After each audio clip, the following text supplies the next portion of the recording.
video ay magluluto tayo ng sinigang na tilapia. So, kailangan natin ng tilapia.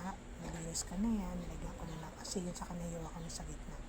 Then, kailangan natin ng kamatis, sibuyas, talbos ng kamote. Binabad ko na siya.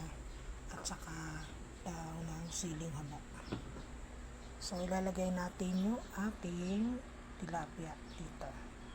Ayan. Kaya tayo ng dalawa lang kasi the rest ipiprito ko. Ayan. Tapos lalagyan natin ng sabaw. Lalagyan natin siya ng sabaw. Hanggang sa lumubog lang yung isda. Ayan. Ano siya? Titimpla natin siya. Lalagyan natin siya ng asin. Ayan, asin. At saka yung ating sili. Ating sili. Ayan.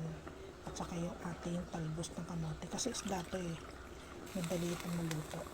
Lagyan natin ating talbos.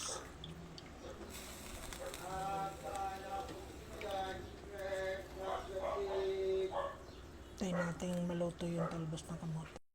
Siyempre lalagyan natin siya ng sinigang mix. Konti lang. Ayoko na masyadong maasin. Gusto lang may lasa. Ayan. Tapos hindi mawawala ang ating patis. Ayan. Konti lang.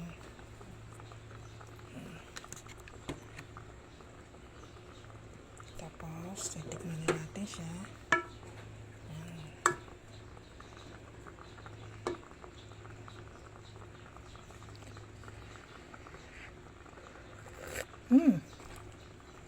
Okay na guys, luto na yan.